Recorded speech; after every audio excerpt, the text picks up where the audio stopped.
This weekend, I'm in Chicago. Guys, come out and see me. I'm super excited. I have a lot of big meals planned. I'm going to eat all around the city. But Thursday, Friday, Saturday, this weekend, I am there, June 29th to July 1st. I hope to see you guys out at the Schaumburg Improv, the Chicago Improv in Schaumburg, Illinois. Very excited about this episode. You guys probably know this guy as the Bama Grill Master, dude that I've been following for quite a while. His videos are awesome. Just got to hang out with him in Memphis in May. I think you're really going to dig this episode. So come see me in Chicago. And with no further delay, meet Tim Van Doren. All right, guys, guess who's on today?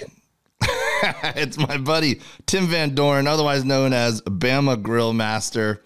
What's it like having a catchphrase? I know that I saw you at Memphis in May and you had the shirt that said, "All right, guys," on it or whatever. But do people, are you at the point now where people come up and they say that to you just nonstop? Oh yeah, all the time. I mean, like, no joke. And it was just something that I guess I didn't realize I was saying it. And it just, I guess every time I started a video, and people started calling me out on it, then it got, of course, more enhanced and dramatic and everything else. So. Yeah. Well, that's the best. That's the best ones, right? Are the ones that just happen organically and are authentic. If you were trying to come up with a line like, it's Bama time or something, like, it wouldn't catch on because people recognize forced stuff, But when it's just part of your personality, that's the stuff that takes off the fastest, for sure. Yeah, like I said, it sure wasn't planned by no means. Yeah. So I think I know your story, like just guessing a little bit. But I'd love to hear you go through the process of this. I'm guessing, all right, I guess I don't know it at all, so I'm just going to guess it. Okay. You're a dude who's passionate about grilling and meat and barbecue. And you started posting these, videos, that a lot of people are doing, right? The tutorials or whatever, 1 minute tutorials. And you took off really fast. You built a following really, really quickly, it seems like. Yeah, it did. Like I said, I grew up family of foodies. My dad was always grilling. My mom, of course, she was a great baker, casseroles, all that good stuff. And we moved over here to Alabama, originally from Mississippi. And we moved over here and, of course, got a grill, smoker. And I was so passionate about it. My wife's like, "Why don't you need to get an Instagram, start posting this stuff?" I'm like, "What is Instagram? What are you talking about?"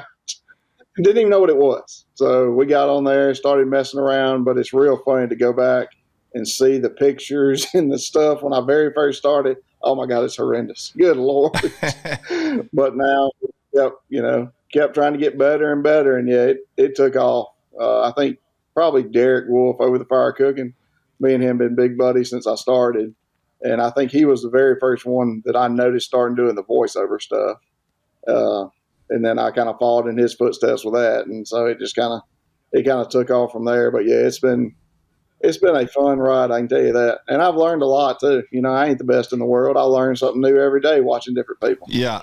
Well, what are some of the tips? I'm pretending to be asking for the listeners, but I'm really asking for myself. What are some of the tips or some of the practices that you've noticed that have helped you build such a great following? As far as production-wise, stuff like that, well, it's good. Again, like you said, the catchphrase. Everybody knows what it is. They hear that. They don't even have to see me, but they hear that, "All right, guys," they know who it is. So, but yeah, quality. I learned one of my other buddies, Grill Nation, James. He came over. Me and him met, I don't know, it's been 4 years ago, probably 5 years. And him and his wife actually came and stayed at the house one day. Didn't know him from nobody, but we allowed them to come in our house and spent the night, and we cooked and filmed and had a big time. And I was struggling at the time trying to get my following. I was just losing followers and couldn't figure it out. And by the end of the night, he was like, "Okay." He said, "I got you." I'm like, "Well, please do tell." He said, "What kind of phone you got?" I said, "What's an iPhone?" He said, "What is it?" I said, "It's an 8 Plus. And this is when they just came out with a 12 Pro Max. And he's, "Let me show you something right here." And he held those two phones up side by side on the camera. And I was like, "Oh, a huge difference." He said, "That's your problem right there." He said, "I'm telling you right now, go invest in that phone." And he hounded me for about 3 weeks. And I finally went and bought it. And I jumped 100,000 followers in 1 year. And that's the only thing I changed was that camera. So now, if they come out with a new one, I'm buying it. Yeah. No doubt about it. Not even up for discussion. Yeah. I'm about due here. I think they're on 14 now. And I'm on my 12 from 2 years ago, and I'm about ready for a new one myself. Yeah, you got to keep up to date. The good thing about Apple is, they're up to date with all the different apps and everything, so it works great. Yeah, and where in Alabama are you? I'm in Birmingham. Oh, okay, all right. Yeah, so are you a Roll Tide or War Eagle? Roll Tide, roll, baby. I knew it. So I'm an Auburn alum. One of my good buddies is from Auburn, and me and him, I give him crap all the time. So. Well, yeah, I mean, you have to. He runs Auburn Grill Association, Mike McGlynn. Okay, well, it sounds like someone I need to know. Oh yeah, he's a great dude. But again, we're on total opposite ends of the spectrum when it comes to football. Yeah. Well, so I would say Auburn had a big influence in me loving barbecue and falling in love with barbecue. One, I've talked about it multiple times on this podcast. There's a place called Byron Smokehouse there that I discovered coming from Florida, well, Miami specifically up there. I didn't know I was missing true deep South barbecue, and I ate there the first time, and I was like, this is my new favorite place. And I ate there multiple times a week. And then I'm still friends with those guys to this day. And the other thing, though, was just the tailgating, going out tailgating. In Miami, there was people always did big spreads. They did the La Cajachinas and the pigs and the grills and the steaks and whatever. But at Auburn, there was guys who had like deer, they were doing an entire hind quarter. And if we were playing the Gators, they were cooking a gator, like it was stuff like that. And I was just like, man, these good old boys up here know how to do a tailgate. So you mentioned your family instilled a love of food for you. Did you ever get into like the competition stuff? Have you ever worked in the food industry, or did this whole passion just come from basically just a love of cooking and wanting to share it with people? Yeah, pretty much just a love of cooking. Now, since we have been in it, I never did branch off into like the barbecue competition side of things. I know a lot of my buddies do. So I've picked up a lot of stuff from them, but we did get into SCA steak cooking. So we do steak competitions all the time. Yeah. And what's been fun is my daughter, she's going to be 16, but she started when she was probably about 12 maybe, or 11, and she was doing the kids queue, while I was cooking steak, and she's grew up through that. So they finally lowered the age to 13, and she was like, Dad, can I try to cook a steak? I was like, we can try it and see, see how it goes or whatever. And it took her, I think, the first 3 or 4, and she finally placed. She got 11th in one of them, and then the next weekend it was a double steak. She got 9th and 7th. Turned around the next weekend, got 2nd. And the way those things work, so if you win, you get a golden ticket, and that's your invitation to the World Steak Championships. Well, if you already got one, it goes down to the next person. Well, it just so happens one of my buddies, Rob, he had already had his. He won it, so he handed it down to my daughter. So she's the only one in the family that's got the golden ticket at the time. This was 2-3 years ago. And so it got to be a joke around the house. I said, well, I can't wait till Kaylee hands you that golden ticket. 2 weeks later, in Hartsville, Alabama, I got 2nd, and she won the dang thing. They got to hand me my golden ticket. It was awesome. I don't think that's ever happened before.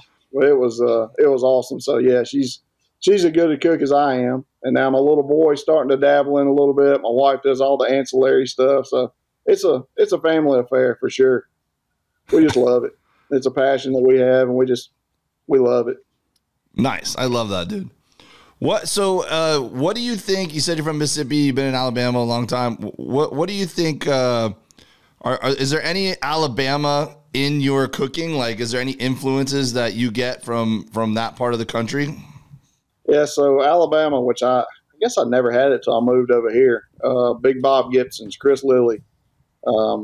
He's got his famous Alabama white sauce. Didn't know what it was till I moved over here, and now we make it all the time. Now it's awesome. So yeah, that's definitely an Alabama thing. A lot of people never heard of it, or when they first have it, they're like, "Oh dang." It's a lot different. Have you ever had it? Oh, yeah. One of my favorite places is Saw's, which is there in Birmingham. Yeah. And so specifically the one now, I think they're a little bit more uniform, but for a long time, each location had its own little twist to it. So my buddy would run the one over in Avondale, and they had a chicken sandwich on the menu that is my favorite thing in the world. It is a sweet tea marinated fried chicken sandwich with a scoop of pimento cheese on the top. You know, it's got pickles and, you know, maybe some slaw, I think. I don't remember. But it's got the Alabama white sauce on it and just a beautiful bun. And it is one of the greatest things I've ever put in my mouth. And that might have been the first thing I ever had Alabama white sauce on. But the past few years I've had it, a few different places, definitely. For people that don't know, it's basically mayonnaise barbecue sauce. Yeah, with a twang to it. Yeah. You know who the owner of Saul's is? So I've heard the story. The guy who passed away, his name is Saul's was a nickname because I think his name was like in high school they called him like Sorry Ass William or something like that, and that was shortened to I can't remember this. Yeah, Saul's. Yeah, his partner, the one that owns it now, is Taylor Hicks. I don't know if you ever watched American Idol, but he won it. He's from Birmingham, and he won it back in like 2011 or something like that. Definitely remember Taylor Hicks. Yeah, he had gray hair when he was 30. There you go, Full Control, baby. So me and him are pretty good buddies. We talk a lot. So my buddy is Matthew Statham, who was running the Avondale one, and now he's a pretty big part of, I think, the whole operation. Really, really great guy. Yeah, it's a cool place. They got good food. Yeah, it's really neat. The best. What'd you think about Memphis in May? It's awesome. That was my first time to go. Was that your first time? I went 2 years ago. It was like kind of the tail end of the pandemic. It was like the first one back from the pandemic, and it was very different. And I just didn't know as many people as I know now. You know, I was kind of just, I had gotten hired to come in and perform at one of the tents, and then just kind of walked around and ran into some people I knew. And but a lot of it was just me like walking up and introducing myself to people and being like, hey man, we, chatted one time online, or hey, I met you one time briefly, or hey, I'm so-and-so. This time I was walking around, was like, yo, it was like, I knew everybody. It was so much fun. Yeah, it was awesome. Yeah, like I said, that was my first time. I went with Jealous Devil and the Home Depot tent, so I was pretty much tied up down there. But yeah, good grief, the amount of people that I knew, and what really shocked me is the amount of money that was spent on those booths. Holy cow! And this was a toned down year. This was a year where a lot of people had pulled it back. I mean, 2 years ago there was a lot more booths that had like just giant structures and parties, and yeah, it's insane. Yeah, it was amazing. But yeah, I had a blast. I can't believe that was the first time I've been. I won't miss it again. It was that much fun. That's what I said 2 years ago. I go, I'm coming every year. I go, this is insanity. This is where I will find a reason to come. And then last year I had tour dates that I couldn't pass up. I was like, oh, I got to go work, And then this year I just happened to have the weekend open. So I was like, I'm going to write this off as work and go and make a bunch of Instagram stories and network. Man, the next step for me is I got to figure out a little niche. Like you just mentioned, you did a presentation at the Home Depot tent. You did a demo on what did you cook? Tri-tip sandwiches, maybe? Yeah, I mean that was a cool experience. I mean that's the way to go, to be able to come in and showcase yourself a little bit and make everybody happy who's hanging out there because people don't realize, a lot of people I think go and they don't realize it's not the kind of festival where you're going to do a lot of eating as just a guy who's there as like a ticket holder, So then so then when they come and see your demonstration and you're giving out free food, you're a hero, Yeah, well, absolutely.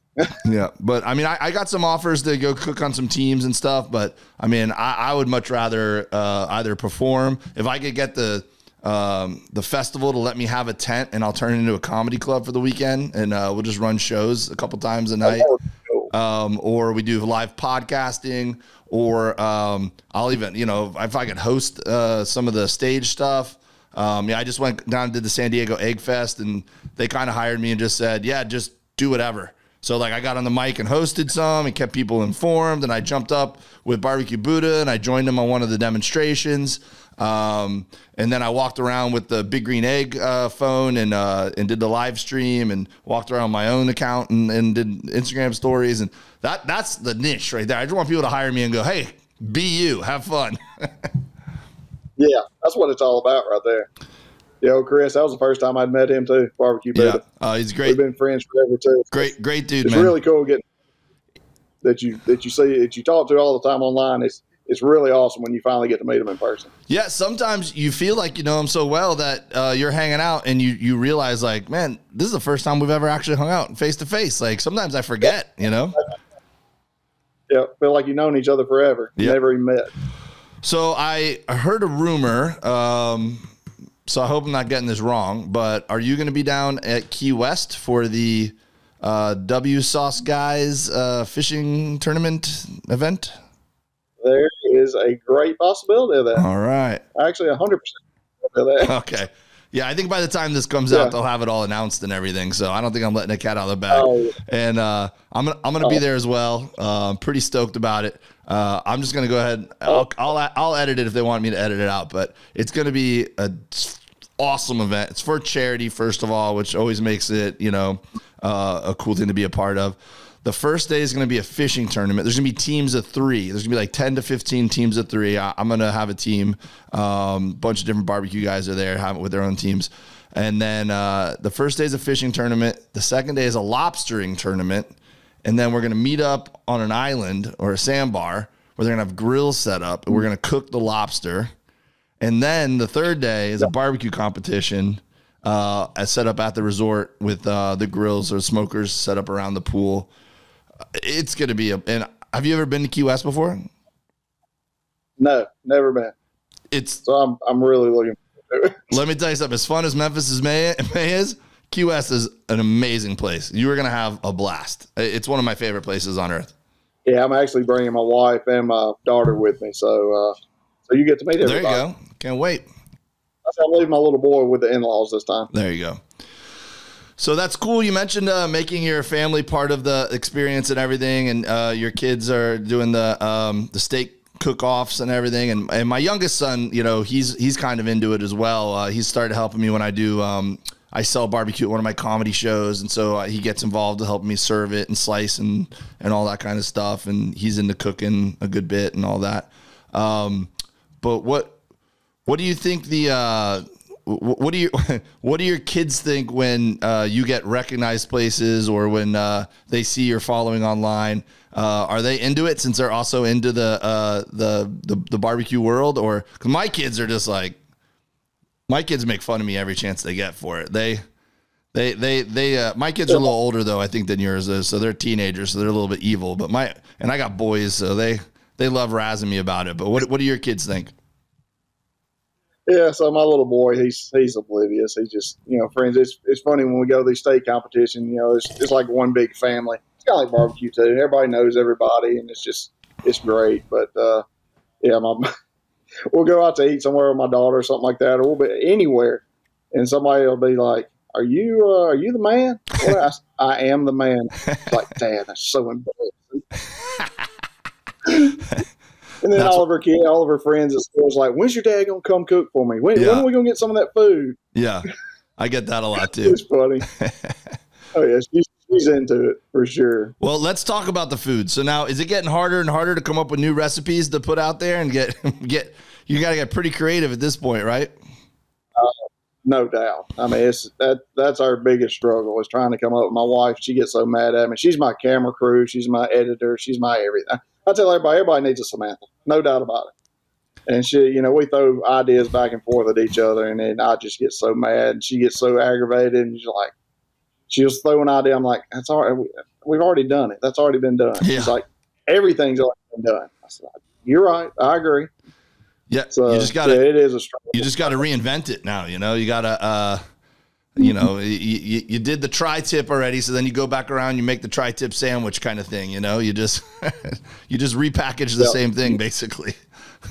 Keep spinning. Yeah. Yeah. It's But the cool part about it is, I mean, there's people actually out there that really want to learn how to cook. They really don't know. And you just, like for us, we take that for granted, really, you know, because we grew up with it. Yeah. But yeah, people are out there that really, really want to know how to cook and how to do it, which is awesome to be able to teach somebody like that. So are you doing longer form tutorials on YouTube or anything, or is all the stuff that you're doing on TikTok and Instagram? Yeah, pretty much everything's minute and a half. Yeah, we've talked about trying to do some long-term stuff or, you know, longer versions of it. And it's just, I don't know. That's just kind of not our thing, I guess. I try to hold people's attention. You know, those shorter videos seem to do better, I guess. Yeah, I mean, it's definitely where the world is right now for sure. So tell me about some of your favorite ones. What are some of the favorite recipes that you've put up there? Oh, shoot. Good grief. It's funny which ones, you know, take off and which ones you think is going to do good and they do terrible, or ones you think is going to do terrible, they do good. One that it was a spur of the moment thought. So biscuits and gravy. And I just happened right at the beginning. I was like, what if I threw those two chubs of sausage on there whole and smoke them and then throw them in the pan and, you know, brown them up? Man, that went nuts. I mean, absolutely nuts. And that was just a spur of the moment thing that I just thought about doing.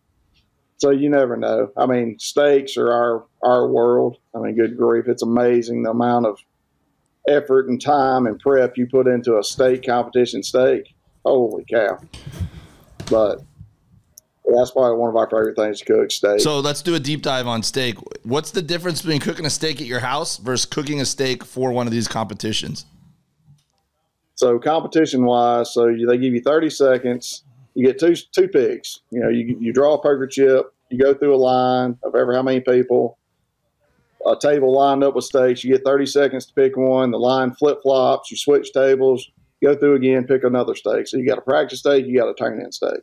So from the time I get my steak, from the trimming to the marinating to the seasoning to the cooking, it's over an hour-long process.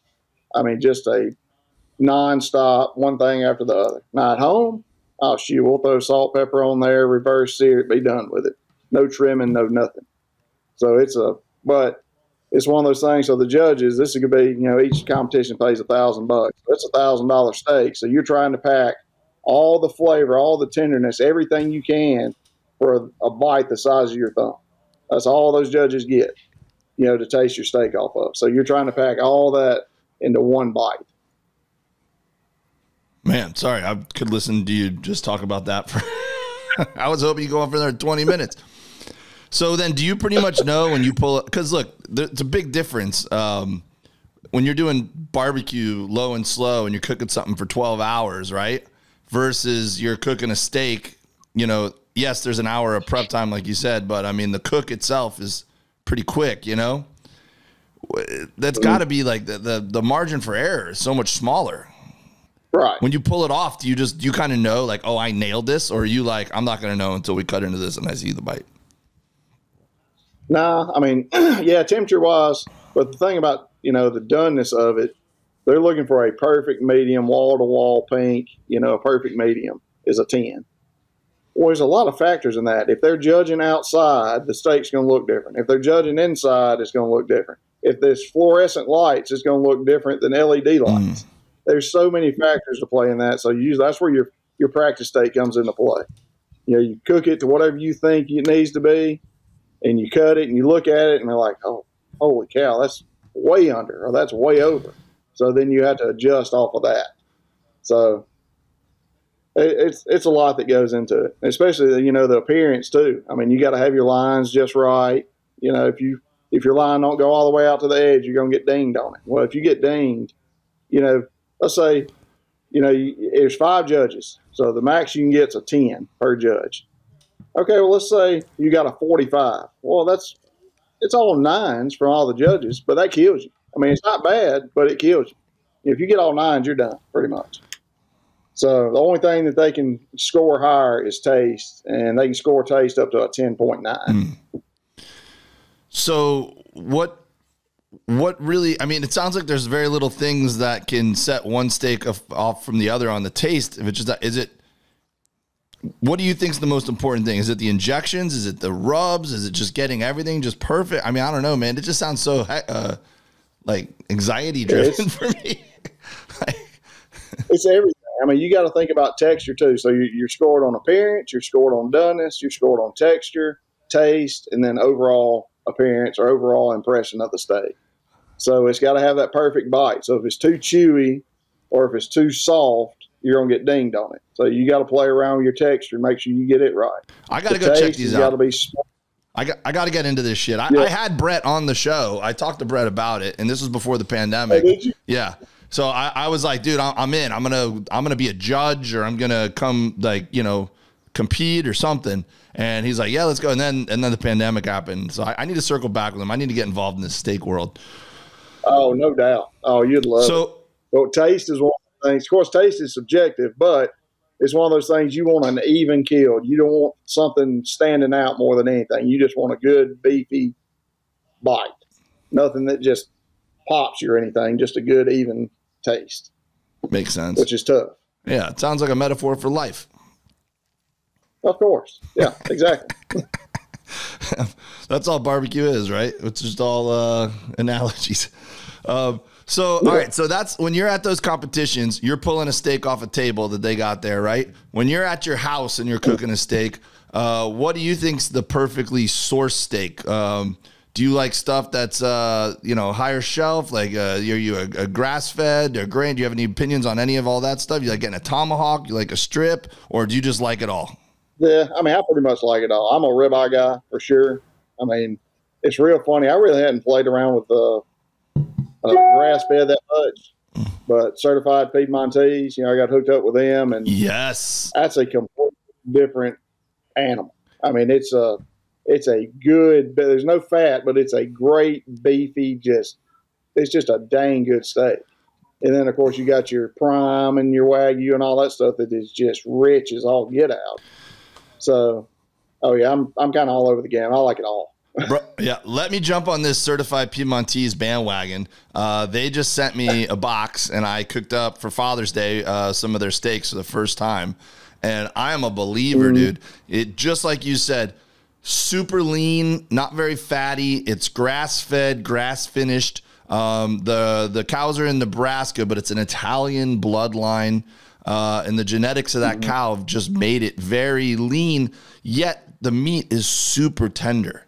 You know what was great is I cooked 4 strips and a tomahawk, and we ate every ounce of it, right? My family and I. And I did not feel like, I didn't feel like, because it just, I love fat. Don't get me wrong. I love I love a nice rich Wagyu steak and everything like that. But I think just the fact that it was such a high protein percentage, I felt healthy after eating it. Yeah, it's like you said, it's a totally different experience, but it's good. It's so good. And yeah, I get where you're saying from. You don't feel, it's just it's almost like refreshing, eating it. Yeah, I've got a brisket and some beef ribs and a couple other things that they sent me, so I can't wait to go through the whole gauntlet of stuff that they sent me, man. That certified Piedmontese, you guys need to Google it and get on it if you haven't already. Yeah, So what are you cooking on at your house? We'll stick with the steak line of questionings. What's the perfect way to cook a steak at your house? Usually I've got my camp chef set up. So my camp chef, my pellet grill, and then it's got the sidekick where I've got a barbecue box, got grill grates on it. So I'll sear it off and then throw it in the camp chef to finish bringing it up to temp. I got it set at 250 and just, once I get my sear on, I'll throw it in there or vice versa. I'll bring it up to temp and then sear it. But yeah, that's our go-to usually. At the competitions, is everyone cooking on the exact same thing? No, it's any heat source. I mean, so you got some people cooking on gas grills, you got some people cooking on charcoal, you got some people cooking on pellet grills. Ours, we do charcoal, which we're cooking on PKs. The little PK goes. Yeah. And they're just easy. I started off, I was cooking on the original PK to begin with. And I handed that down to my daughter. I started cooking on the M Grills M16, which I love. It's a beast, but it's heavy. So then we both decided to get on the PK Go, and once we learned to cook on it, always just game changer. It's just lightweight, it's easy to move around, and simple to cook on. We got the exact number of briquettes that we use with Jealous Devil, and yeah, no brainer. Love it, man. All right, buddy. Well, listen, I think we're gonna have a blast in Key West. That's for sure. I don't know if my family's gonna be able to go with me or not. We're gonna be down on vacation down that way the week leading up to it, and I think they might need to get home. So I don't know if they'll be able to make it all the way down. But maybe. Hopefully, my wife can come for at least a day or two. But I'm gonna be there. We're gonna have a blast, and I have a feeling you and I are going to be hanging out at a lot more festivals past that as well. Yeah. It's gonna be a fun ride, and I'm glad that I finally got to meet you at Memphis in May. It was funny when you walked up. I actually do think that for a split second, because I was checking something on my phone, and Mel was like, "Hey man, it's my buddy Tim," and I was like, "Hey man, how are you?" and whatever. And there's people around, and then when you said like, "Hey Dave," and I heard your cadence of your voice, I looked up and I go, "Hey, I know who that is. Like, it's good to see you, bud." Yeah, that's so awesome when you get to do stuff like that. Yeah, I see us doing a whole lot more in the future, no doubt about it. Yeah, and we're gonna do some cooking, and we're gonna do some beer drinking in Key West. Yeah, maybe just a little bit. Love it. All right, I feel like I need to. I can't let you off the hook without utilizing that voice we've been talking about. So I feel like I should make you do a like an on the spot read or something with the catchphrases. You know what time it is. You know all that stuff. What? Luis, do you have a bottle of my rub? Inside I do. All right, don't worry about it. I was gonna make you do it for my rub. What would be a good? Should I do just a steak? Yeah, that's it. Just a steak. Or should we make it? Should we give him a high degree of difficulty? Should we do something like a piece of broccoli? Yeah. All right. All right, Tim. You got to do a 30-second. You got to do a 30-second tutorial on how to cook a piece of broccoli, Bama Grill Master style. You think you can pull that off the top of your head? Maybe. Probably not, but maybe. All right. We'll fumble through it. All right. We'll try it out. Action. All right, guys. Today we are cooking broccoli. We're going to grill this sucker up. We're going to hit it with some olive oil, little Lane's SPG. We're going to throw it on the Camp Chef 350 degrees till it starts getting some color, nice and tender. Bring it inside. We're going to add a little sriracha mayonnaise, candied jalapenos. Y'all know what time it is. It's time to go on for that bite, baby. This was absolutely freaking killer. Enjoy, guys. And this is where Tim wakes up from his nightmare. He's in sweats, and it's like, broccoli, no. Oh, thank God it was just a dream. Oh, okay, let's go eat some steak.